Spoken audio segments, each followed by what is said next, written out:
নমস্কার বন্ধুরা, মিঠুস ওভেনে আপনাদের সবাইকে স্বাগত জানাই। আজ আমি নিয়ে এসেছি 1 কাপ আটা দিয়ে ভীষণ হেলদি এবং দেখতে যতটা সুন্দর খেতে ততটাই ডেলিশিয়াস। বাচ্চাদেরকে ইমপ্রেস করে দিতে পারবেন আর পাস্তা ম্যাগি খাওয়া ভুলে যাবে, এতটাই টেস্টি হয়। তাহলে চলুন বন্ধুরা দেখে নেওয়া যাক যে আজকের রেসিপিটা আমি কিভাবে তৈরি করছি। রেসিপিটা তৈরি করার জন্য এখানে একটা বাটি নিয়েছি, তার মধ্যে আমি 1 কাপ আটা নিয়ে নিচ্ছি। মাত্র 1 কাপ আটা দিয়েই কিন্তু ভীষণ টেস্টি এই রেসিপিটা তৈরি করে নিতে পারবেন। এখানে দিয়ে দিচ্ছি 1/2 কাপ চালের গুঁড়ো। 1 কাপ আটা দিলে 1/2 কাপ কিন্তু চালের গুঁড়ো দেবেন। এখন এই আটার মধ্যে দিয়ে দিচ্ছি স্বাদ মতো নুন। নুনটা কিন্তু আপনাদের আন্দাজ মতো অবশ্যই দেবেন। দিয়ে দিচ্ছি 1/2 টিস্পুন কালো জিরে। এই কালো জিরেটা হাতের মধ্যে নিয়ে একটু ভালোভাবে ডলে দিতে হবে, তাহলে এর স্মেলটা খুব সুন্দর আসবে এই রেসিপিটার মধ্যে। এখন দেখুন আমি কালো জিরেটা দিয়ে দিচ্ছি। এখন কালো জিরা আর নুনটা একটা চামচ দিয়ে চালের গুঁড়ো আর আটার সাথে ভালোভাবে মিশিয়ে দেব।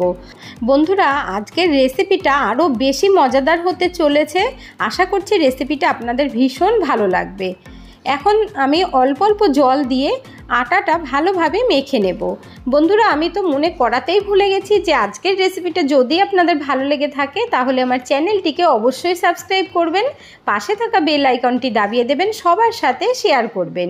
একটা লাইক করতে ভুলবেন না কিন্তু, আর বেশি বেশি করে বন্ধু বা আত্মীয় স্বজনদের সাথে শেয়ার করবেন।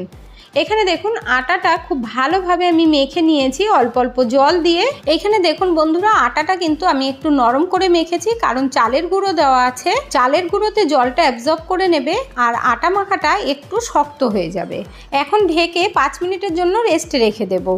এবার দেখে নেওয়া যাক যে কি কি লাগছে। এখানে নিয়েছি একটা ছোট সাইজের পেঁয়াজ, একটা মিডিয়াম সাইজের টমেটো আর কিছুটা ধনেপাতা। এগুলো আমি কেটে নেব। এখন এই আটার ডোটাকে খুব ভালোভাবে ডলে নেব আর খুব সুন্দর সেট হয়ে গেছে। এবার দেখুন ছোট্ট ছোট্ট করে লেচি কেটে নিতে হবে। আমরা যেমন লুচি তৈরি করার জন্য লেচি কেটে নিই, সেই লেচিটাকে 2 ভাগে ভাগ করে নিলে যতটুকু ছোট হয় ঠিক ওই রকম সাইজেরই কিন্তু আমি তৈরি করে নিচ্ছি। বন্ধুরা, আপনাদের যাতে কোনো রকম বুঝতে অসুবিধে না হয় আমি কিন্তু সেইভাবেই তৈরি করে দেখাচ্ছি আর বলেও দিচ্ছি। বন্ধুরা, রুটি সবজি খেতে খেতে আমরা কিন্তু বোর হয়ে যাই। রাত্রিবেলা ডিনারেও কিন্তু এই রেসিপিটা তৈরি করে নিতে পারেন রুটি সবজি না বানিয়ে। এখন এখান থেকে একটা লেচি হাতের মধ্যে নিয়ে চ্যাপটা করে নিচ্ছি। দেখুন বন্ধুরা, চ্যাপটা করে নেবার পর এখানে আমি একটা পেন নিয়েছি। পেনটা দিয়ে মাঝখান থেকে এইরকমভাবে প্রেস করে একটু ফুটো করে দেব। আপনারা চাইলে এটা আঙুল দিয়েও করতে পারেন, তবে এইভাবে করে দিলে খুব সুবিধে হবে। দেখুন এইভাবে তৈরি করে নেব। আর এই রেসিপিটা তৈরি করে যাকেই খাওয়াবেন সে জিজ্ঞাসা করতে বাধ্য হবে যে আপনি রেসিপিটা কিভাবে তৈরি করেছেন। এখানে দেখুন বন্ধুরা আমি কিভাবে তৈরি করেছি। এইভাবে আরও একটা তৈরি করে দেখিয়ে দিচ্ছি আপনাদেরকে। একদম অল্প মশলা আর অল্প তেল দিয়েই কিন্তু রেসিপিটা তৈরি করে নিতে পারবেন, আর ভীষণ হেলদি একটি রেসিপি। অবশ্যই আপনারা কিন্তু একবার ট্রাই করবেন, তারপরে কমেন্ট করে জানাবেন যে আজকের রেসিপিটা আপনাদের কেমন লাগলো। এখানে দেখুন বন্ধুরা আমি একইভাবেই কিন্তু তৈরি করে আপনাদেরকে দেখিয়ে দিচ্ছি, আর সব কটা আমি এই একইভাবে তৈরি করে নেব। দেখুন এখানে কিন্তু সব কটা তৈরি করা হয়ে গেছে। বন্ধুরা, এই কাজটা করা কিন্তু ভীষণ ইজি। এগুলো তৈরি করতে 2 থেকে 3 মিনিট সময় লাগে। আর আপনারা চাইলে কিন্তু এই পর্যায়েতেই ফ্রিজে রেখে দিতে পারেন একটা এয়ারটাইট কন্টেনারে ভরে। যখন খাবেন তখন কিন্তু বানিয়ে নিতে পারবেন। যেমন আমরা আটা মেখে রেখে দিই ঠিক এইভাবে তৈরি করেও কিন্তু রাখা যাবে। এগুলো দেখতে কতটা সুন্দর লাগছে বলুন তো বন্ধুরা। বাচ্চাদেরকে কিন্তু আর জোর করে খাওয়াতেই হবে না। এই রেসিপিটা হেলদি বানানোর জন্য প্রথমে কিন্তু বয়েল করতে হবে। আগে থেকেই কড়াইতে বেশি করে জল দিয়ে ভালোভাবে ফুটিয়ে নিয়েছি। তারপর দিয়ে দিচ্ছি 1 টিস্পুন সর্ষের তেল। সর্ষের তেল দিলে স্মেলটা খুব সুন্দর আসবে, আর আপনারা চাইলে সাদা তেল ইউজ করতে পারেন। এবার এগুলো সব কটা আমি এক এক করে দিয়ে দিচ্ছি। তেল দেওয়ার কারণ এগুলো কিন্তু ড্রাই হয়ে যাবে না, দেখতে ভালো লাগবে, খেতেও ভালো লাগবে। এখানে দেখুন সবগুলো আমি এবার ঢেলে দিয়ে দিচ্ছি। তারপরে খুব ভালোভাবে ফুটিয়ে নিতে হবে, মানে এগুলো সিদ্ধ করে নিতে হবে। আস্তে আস্তে করে নাড়াবেন, আর যখন দেখবেন ওপরের দিকে ভেসে উঠে আসছে তখন বুঝতে পারবেন এগুলো প্রায় সিদ্ধ হয়ে এসেছে। দেখুন কত সুন্দর ফুটে যাচ্ছে। দেখুন এবার এগুলো ওপরের দিকে উঠে এসেছে, আর 2 মিনিট মতো ফুটালেই কিন্তু হয়ে যাবে। আর এইভাবে একটু নাড়াতে হবে। আর দেখুন তেল দেওয়ার জন্য কিন্তু একটার সাথে একটা লাগছেও না, পুরো আলাদা আলাদা হয়ে আছে। আর দেখতে কতটা ভালো লাগছে বলুন তো বন্ধুরা। দেখুন এইভাবে একটু নাড়াতে হবে।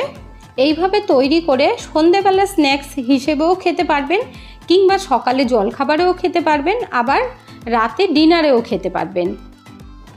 এইগুলো বয়েলড হতে 3 থেকে 4 মিনিট সময় লাগলো। এবার আমি গ্যাসটা বন্ধ করে দিয়েছি, একটা ঝাঁঝরি হাতা দিয়ে তুলে নিচ্ছি। জলটা খুব ভালোভাবে ছড়িয়ে নিতে হবে। আর এমনিতে রেখে দিলে একটা থালার মধ্যে দেখবেন শুকিয়ে গেছে। বন্ধুরা আপনাদেরকে বলছি, এখনও পর্যন্ত যারা একটা লাইক কিংবা কমেন্ট করেননি, অবশ্যই লাইক কমেন্ট করে দেবেন। আপনাদের একটা লাইক আর কমেন্ট আমাকে অনেক দূর এগিয়ে যেতে সাহায্য করবে।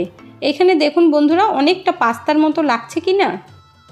এখানে আমি জলটা ভালোভাবে ঝরিয়ে একটা থালার মধ্যে ঢেলে দিলাম। এরপর এগুলো আমি রান্না করে নেব। আপনারা যদি আগে থেকে মশলাটা তৈরি করে রাখেন তাহলে গরম গরমও কিন্তু দিয়ে দিতে পারবেন, কোনো অসুবিধা হবে না। এই রেসিপিটাকে আমরা একটু চটপটা বানাবো, তার জন্য কড়াই বসিয়ে দিয়ে 1 টিস্পুন সর্ষের তেল দিয়ে দিলাম। সর্ষের তেলে তৈরি করলে কিন্তু খুব ভালো লাগবে। আপনারা চাইলে সাদা তেলেও করতে পারেন। এখানে দেখিয়ে দিচ্ছি, দেখুন কতটুকু তেল রয়েছে। এর মধ্যে সামান্য পরিমাণে রাই দিয়েছি। দিয়ে দিচ্ছি ছোট সাইজের একটা পেঁয়াজ কুচি। এখানে পেঁয়াজটা কিন্তু খুব বেশি দিতে হয় না, একদম কম দিলেই হবে। পেঁয়াজটাকে হালকা করে ভেজে নেব। এই সময় গ্যাসের ফ্লেমটাকে কিন্তু মিডিয়াম হিটে রাখবেন, না হলে পেঁয়াজগুলো কিন্তু পুড়ে যাবে। এখানে দেখুন আমি একদম হালকা করে পেঁয়াজটা ভেজে নিচ্ছি। আর কালারটা কিন্তু খুব একটা চেঞ্জ হবে না, বেশি লাল যেন না হয়, তাহলে ভালো লাগবে না। এর মধ্যে এখন দিয়ে দিচ্ছি চাট মশলা। চটপটা বানাবো বলেছি, তার জন্য 1/2 টিস্পুন চাট মশলা দিয়ে দিলাম। এবার এই চাট মশলাটাকে প্রথমে ভালোভাবে একটু নাড়াচাড়া করে দেব। তারপর দিয়ে দিচ্ছি ভাজা জিরের গুঁড়ো 1/2 টিস্পুন। জিরের গুঁড়োটাও একটু নাড়াচাড়া করে দেব, যেহেতু কম তেল কম মশলা, তার জন্য একটু নেড়ে দিতে হবে। এখানে এবার কুচিয়ে রাখা টমেটো দিয়ে দিচ্ছি। আমি একটা মিডিয়াম সাইজের টমেটো নিয়েছিলাম, কিন্তু তার থেকে হাফ কেটে দিয়েছি আর দানাগুলো ফেলে দিয়েছি। এবার টমেটোটা একটু নরম করে নিতে হবে। আর এই রেসিপিটা তৈরি করতে 10 মিনিটেই কিন্তু হয়ে যাবে, তার আগেই হয়ে যাবে। এখানে লঙ্কা দিলাম একটা, ঝালটা আপনাদের আন্দাজ মতো দেবেন। আর দিয়ে দিচ্ছি সামান্য ধনেপাতা। ধনেপাতাটা দিলে কিন্তু সেন্টটা খুব সুন্দর আসবে আর দারুণ লাগবে খেতে। এবার দেখুন এগুলো আমি হালকা করে ভেজে নেব। এর মধ্যে এখন দিয়ে দিচ্ছি সামান্য পরিমাণে গরম মশলার গুঁড়ো। গরম মশলার গুঁড়োটা দেবার পরে আবারও আমি একটু ভেজে নেব। বন্ধুরা আমার চ্যানেলে এই ধরনের নতুন নতুন রান্নার ভিডিও পেতে হলে আমার চ্যানেলটিকে অবশ্যই সাবস্ক্রাইব করে রাখবেন। এবার সামান্য পরিমাণে হলুদ দিয়ে দিলাম। দিয়ে দিচ্ছি কাশ্মীরি লঙ্কার গুঁড়ো 1/2 চামচ দিয়েছি, একটু কালারের জন্য, দেখতেও ভালো লাগবে। তারপর খুব ভালোভাবে মশলাটা একটু সময় কষিয়ে নেব। 1 মিনিট মতো কষালেই হয়ে যাবে। আর ঝটপট মশলাগুলো দেবেন আর নাড়াতে থাকবেন, খুব তাড়াতাড়ি হয়ে যাবে। এর মধ্যে এখন টক দই দিয়ে দিচ্ছি 3 চামচ। টক দইটা দেওয়ার সময় গ্যাসের ফ্লেমটাকে লো হিটে রাখবেন, না হলে কিন্তু টক দইটা কেটে যাবে। গ্যাসটা বন্ধ করে যদি টক দই দেন তাহলে আরও ভালো হয়, দইটা কাটার ভয় থাকে না। এবার এই দইটা খুব ভালোভাবেই মশলার সাথে মিশিয়ে দেব। আর কিছুক্ষণ পরেই দেখুন জলও বেরিয়ে এসেছে। এবার খুব ভালোভাবে কষিয়ে নিয়ে তারপর এর মধ্যে আমি জল দেব। আগে ভালোভাবে একটু কষাতে হবে, যেহেতু আমরা দইটা দিয়েছি। দেখুন মশলাটা একদম শুকনো শুকনো করে নেব। আর টমেটোটাও কিন্তু অনেকটা সফট হয়ে গেছে। এর মধ্যে এখন দিয়ে দিচ্ছি 1/2 গ্লাস পরিমাণে জল। জলটা দিয়ে ভালোভাবে মশলার সাথে মিশিয়ে দেব। তারপরে কিছুক্ষণ ফুটিয়ে নিতে হবে। যতক্ষণ না ফুট উঠবে ততক্ষণ কিন্তু ঢাকবেন না। এই ঝোলটা কিন্তু খুব ভালোভাবে ফুটিয়ে নিতে হবে, না হলে কিন্তু পাঞ্চা পাঞ্চা লাগবে। এবার দেখুন খুব ভালোভাবে মিশিয়ে দিয়েছি আর ঝোলটাও কিন্তু ভালোভাবে ফুটে গেছে। এবার এই আটার তৈরি পাস্তাগুলো কিন্তু আমরা দিয়ে দিচ্ছি। এগুলো দেওয়ার পরে খুব ভালোভাবে কিন্তু ফুটিয়ে নিতে হবে। আর মশলাটা ভালোভাবে মিশিয়ে দিয়েছি। এবার ঢেকে রেখে দেব। 1 মিনিটের জন্য ঢাকলেই হয়ে যাবে, এগুলো যেহেতু বয়েল করা আছে আগে থেকেই। 1 মিনিট হয়ে গেছে, এখন খুব ভালোভাবে নাড়িয়ে দিতে হবে। আর ঝোলটাও দেখুন অনেক টেনে গেছে, পুরোটাই টানিয়ে নেব। খুব ভালোভাবে একটু মিশিয়ে দিচ্ছি। আর দেখতে কতটা সুন্দর লাগছে বলুন তো বন্ধুরা। আপনারা কিন্তু অবশ্যই বাড়িতে এইভাবে একবার ট্রাই করবেন, তারপরে কমেন্ট করে জানাবেন যে রেসিপিটা কেমন লাগলো। এখন লাস্টে দিয়ে দিচ্ছি টমেটো কেচাপ, এতে করে এই রেসিপিটার মধ্যে 4 চাঁদ লাগিয়ে দেবে। এতটাই ভালো লাগে বন্ধুরা খেতে, মানে না বানিয়ে খেলে কিন্তু আপনারা বুঝতেই পারবেন না। এবার এই টমেটো কেচাপটা খুব ভালোভাবে মিশিয়ে দিচ্ছি। আর ঝাল তো এখানে আমি একদমই দিইনি, একটাই কাঁচা লঙ্কা দিয়েছি। আর ভীষণ চটপটা হয়, খেতেও দারুণ লাগে। আর একটা কথা বলে দিই বন্ধুরা, আপনাদের ঘরে যদি চাট মশলা না থাকে হাফ লেবুর রস দিয়ে দেবেন, তাতেও হবে। দেখুন এখানে কিন্তু গ্রেভিটা আমি পুরোটাই শুকিয়ে নিয়েছি। এবার থেকে শুধু বাচ্চারা নয়, বড়রাও যদি একটু চটপটা খেতে কিছু বায়না করে, তাহলেও কিন্তু এই রেসিপিটা তৈরি করে দিতে পারবেন। এখন আমি গ্যাস বন্ধ করে দিয়ে প্লেটের মধ্যে সার্ভ করে নিয়েছি। আর ওপর থেকে দেখুন ধনেপাতা কুচি দিয়ে দিয়েছি। আটার তৈরি স্ন্যাক্স রেসিপি রেডি হয়ে গেছে।